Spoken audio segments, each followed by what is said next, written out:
Hey everybody, thanks for joining us here again as we continue our restoration project here at the Ripley Cemetery, which is located in Patriot, Ohio. Very small little cemetery up on top of a hill. Basically, everyone up here is a Ripley or is related to the Ripleys, many of whom are my ancestors. So today, our objective is to try to get Araminta Ripley Edler's headstone standing up again.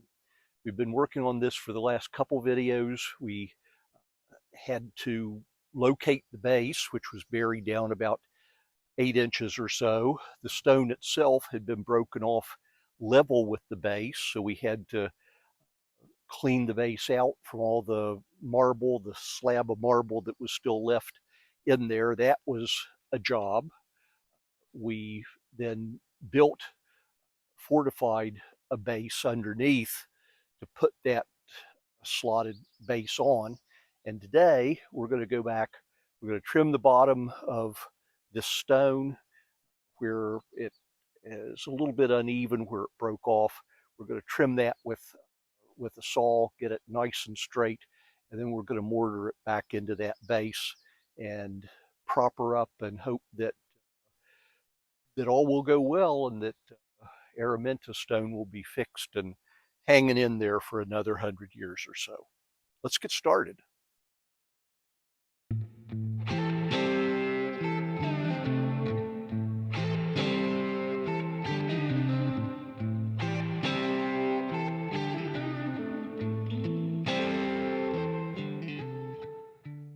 Okay, it is hard to find a level spot up on this hill, but I've found a place that's reasonably level.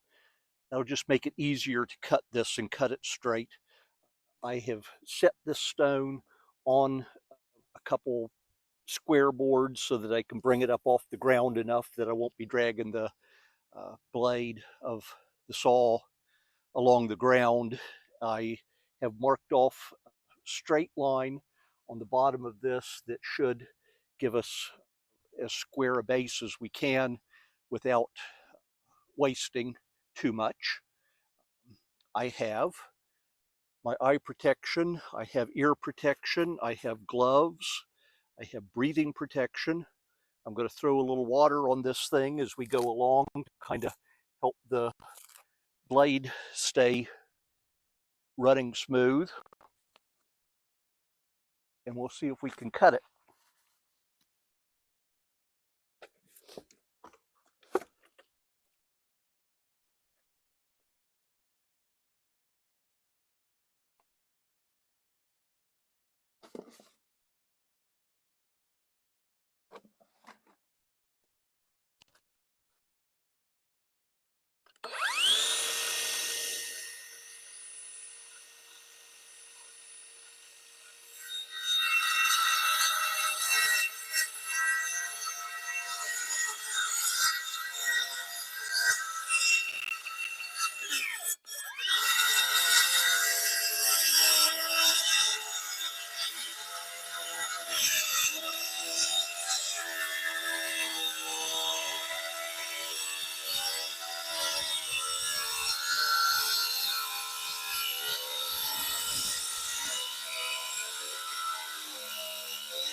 Okay.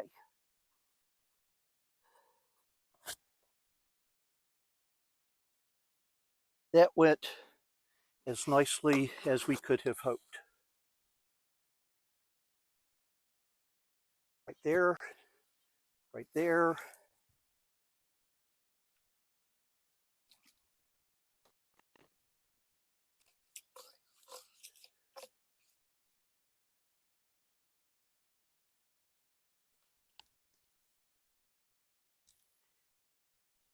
And there we have a very nice square bottom to go back into our hole. Okay, before I start mixing mortar, I want to just kind of dry fit the stone into the base to see how it looks.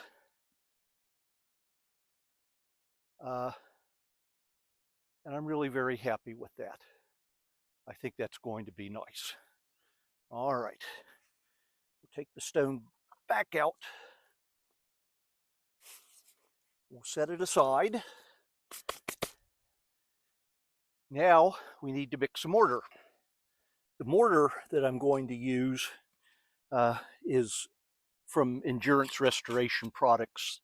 You can buy that from Atlas. It's kind of their house brand of product these days. The directions say to mix 1 part of water to 4 or 5 parts of powder. Now this particular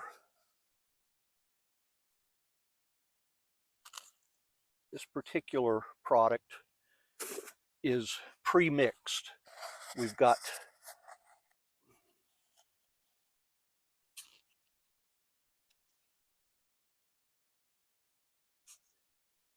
it's already mixed with lime mortar and with sand, so you don't have to pre-mix it with sand.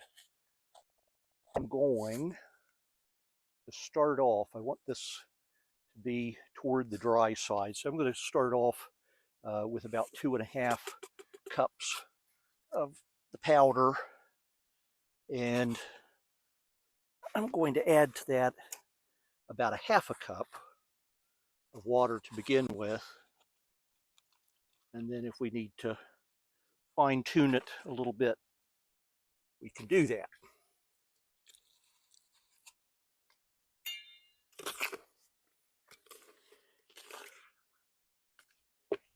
As any time you're mixing something like this, whether it's concrete in your backyard or a mortar or pie dough, will typically start out pretty dry.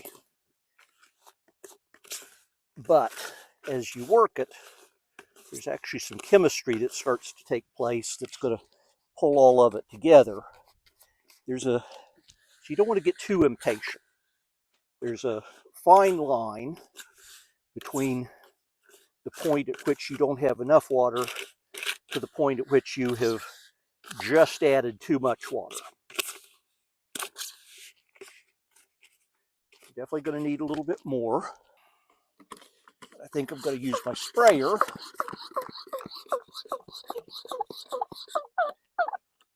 so I can control the amount that goes in a little bit easier.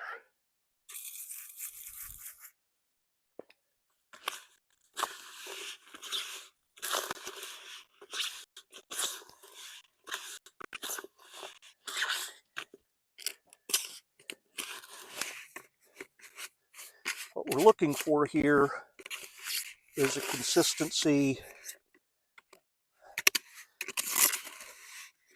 that I'd say is about like maybe a little bit thicker than ice cream frosting, cake frosting.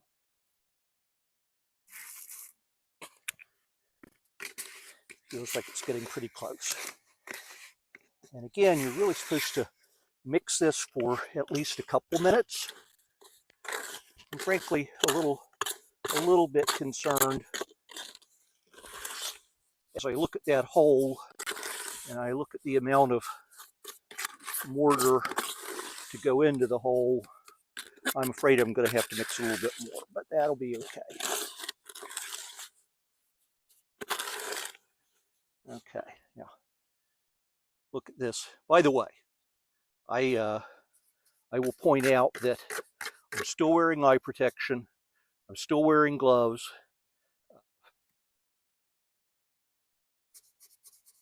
This lime mortar as it kind of does its thing, will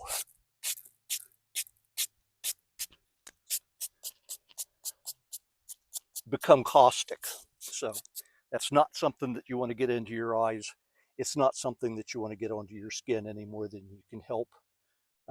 There is a tick crawling in the bottom of the slot right there.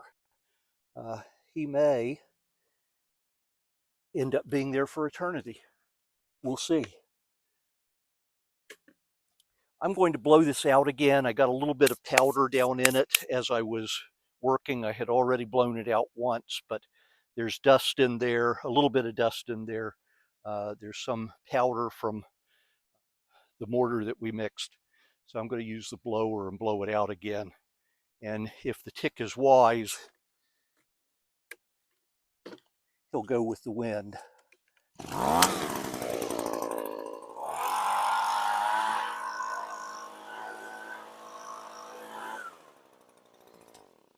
Okay, that's done.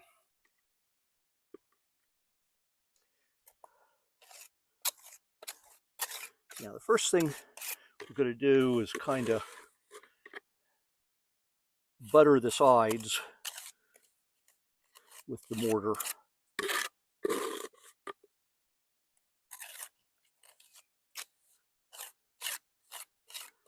Give ourselves a good bit of connection there.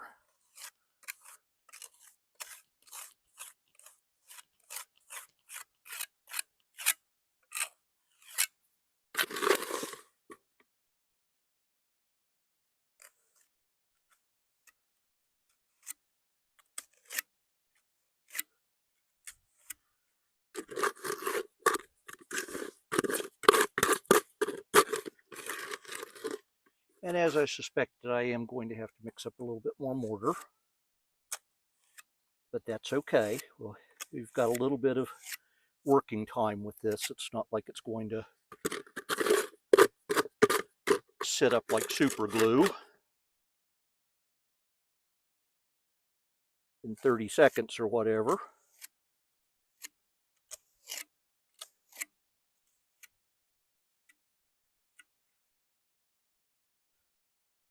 I've made a little bit more mortar. Actually, I made more than I made the first time. We did about 3 cups of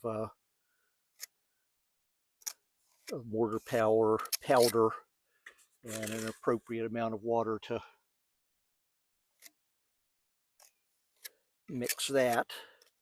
I also went back and wet the inside of my slot, which helps encourage the mortar to make friends with the material of the slot.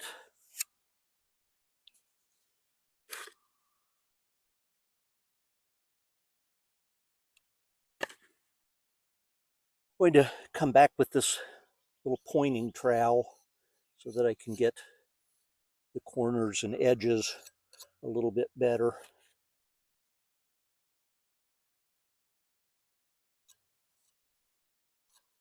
That other trowel is almost the exact same size as the slot, which in general is a pretty good thing, but when we get down toward the corners, the ends and the corners,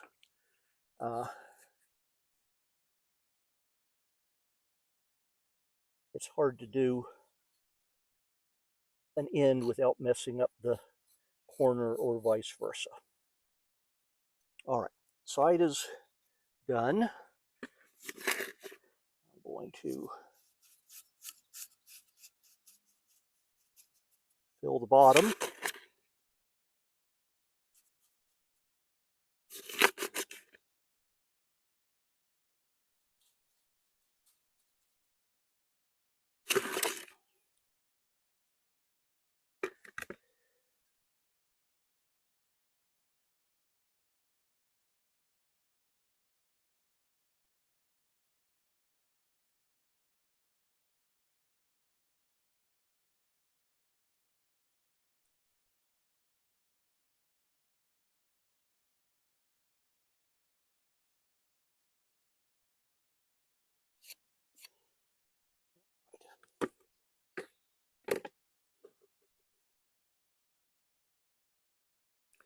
see if we can nestle the stone down in there.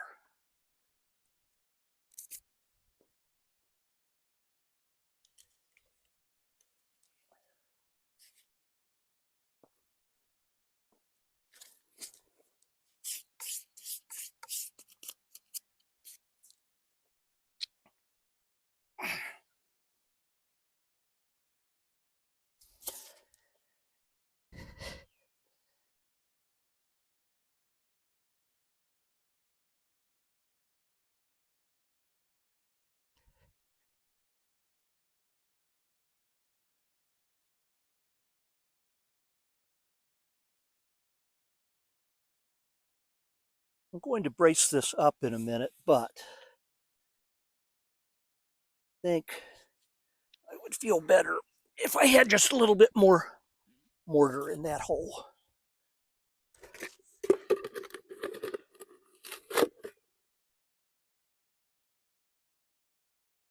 Pulling a little bit more from the bottom. I think we probably have more than we need. Up the sides, where I'd like to have some more. Now, we will be going back and pointing in the crack all the way around. So that will add a little bit more gumption to it, as well as fill that gap so water won't get in. Okay. We'll set it again.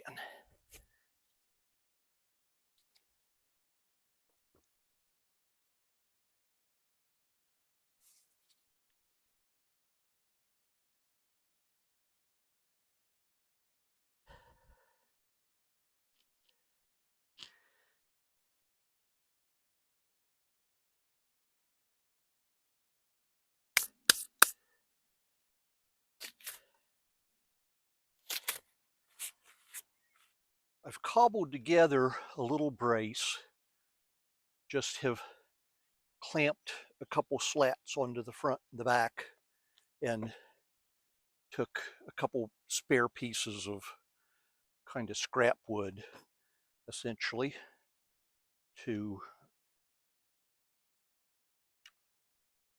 kind of hold our stone in place there in the slot where we just put it. Now that slot has quite a bit of material, mortar material, on the bottom. We put a fair amount going up the sides, but you can still see, and this is always going to happen, you can still see that there's a significant gap in between the stone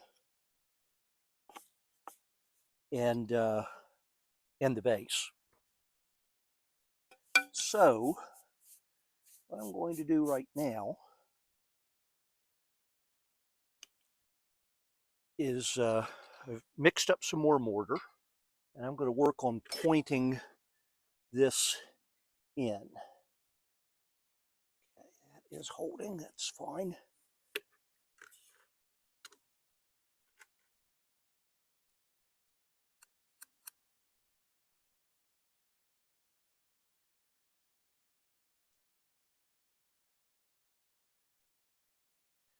I'll start from this side.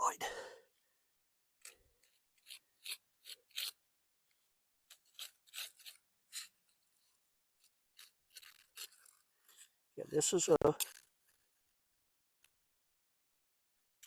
little pointing trowel, essentially designed to do just this, although where you'll more often see it used is if someone is repointing bricks. There are a lot of old houses in the town where we live that through the years have there's a lot of old brick houses, and the mortar has begun to fail and get crumbly. That's kind of what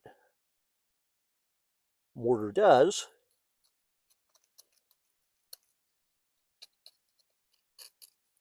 So it's a pretty big undertaking, but people will go in and use a grinder to clear out a bunch of the old failing mortar, and then go behind with a trowel, essentially like this one, and work new mortar in. It looks beautiful when they're done, and it sets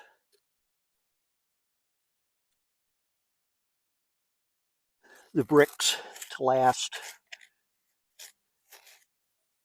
for another long, long time.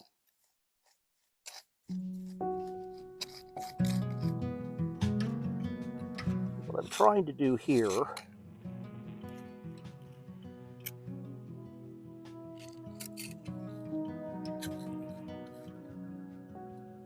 to go along with the mortar and drive it down into that gap that I keep alluding to.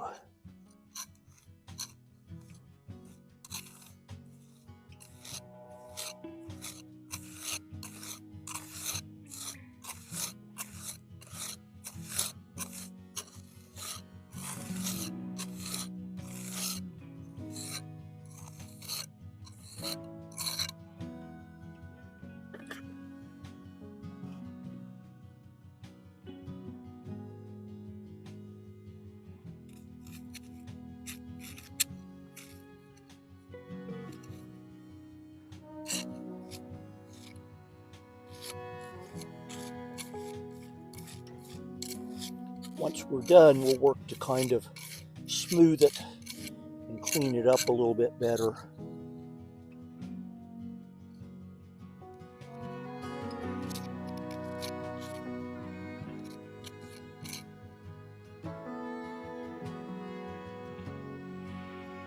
I have a long way to go from being artistic with this anyway.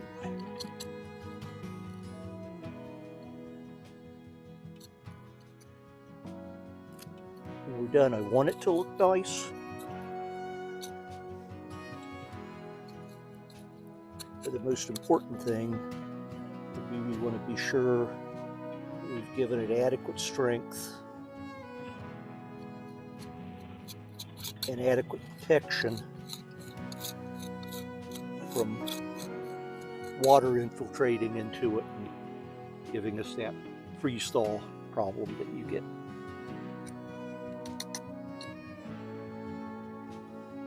It will work on the back.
All right, I'm going to let that set for a little bit while I work on a couple cleanings, and then I'm going to come back and mist it a little bit. Ideally, you should try to keep that damp for 24, 48 hours or so. It's going to be a little bit hard because I won't be here, but we'll let it set a little bit and then dampen it a time or two before we leave.